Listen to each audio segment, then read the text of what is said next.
not everyone was meant to teach. So homeschooling is kind of a struggle for me.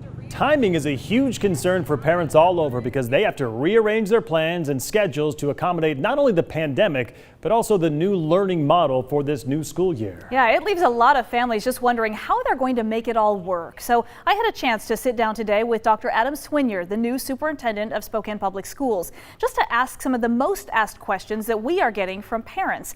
And his advice really does apply to families, not just here in Spokane, but all across the inland Northwest.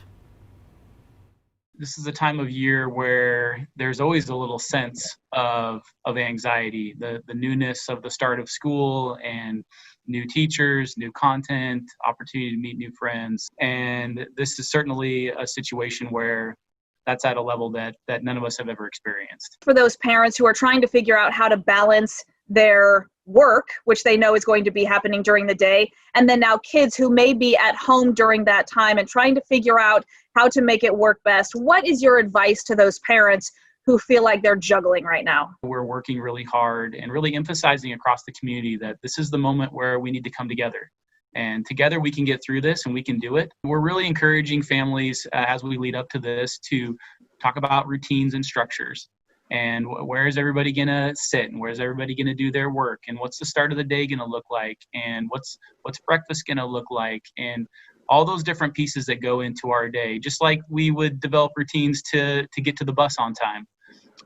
We think that those are really important things for families to think and to plan through. As overwhelmed as parents may be right now, what about talking with kids who may be overwhelmed? What should those conversations look like right now?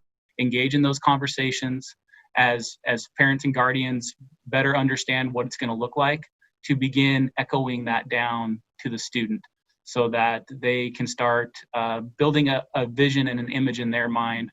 And a part of that for many of our students is grieving and being frustrated and being nervous and being scared of the unknown. It's so important for families to sit down and talk about what are you hearing, and what scares you, what worries do you have.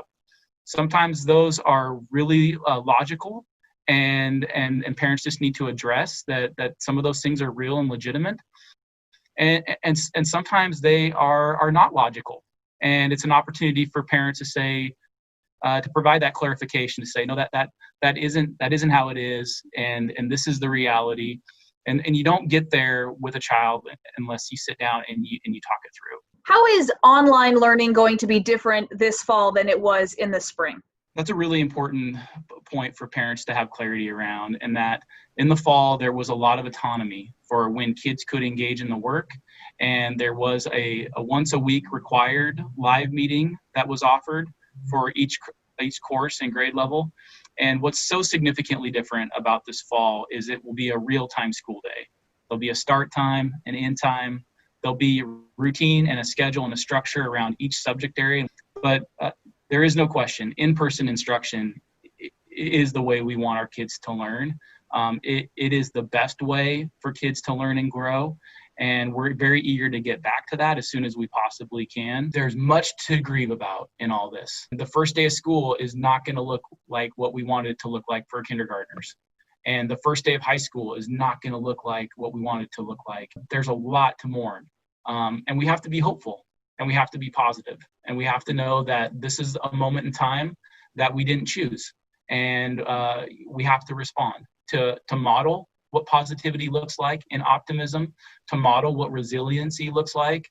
That will only help our kids in this moment, but it'll also show them what it looks like to be a strong community. I really loved his take on that. I think it's such an important reminder for all of us. Again, we do want to encourage you to keep texting these back to school questions in throughout our hour. We have a team that is working hard to answer those questions for you throughout our show. Here's how you do it. Just text them to us at 509-448-2000 and we'll direct your questions to our experts. You can also just text the word school to that very same number to get the latest information about schools' reopening plans. All right, coming up after the break, your back to school questions to give you a preview and your weekend forecast. Our Tom Sherry tracking a bit of a cool down. And throughout the night, we'll be sharing some of the awesome pictures that you've already shared with us on your home setups for your kiddos getting ready for school. We've got some good ones showing how you've turned your home into a classroom. So if you want your pictures to be featured right here, you can share them with us on Facebook. We'll be answering more of your questions right after the break.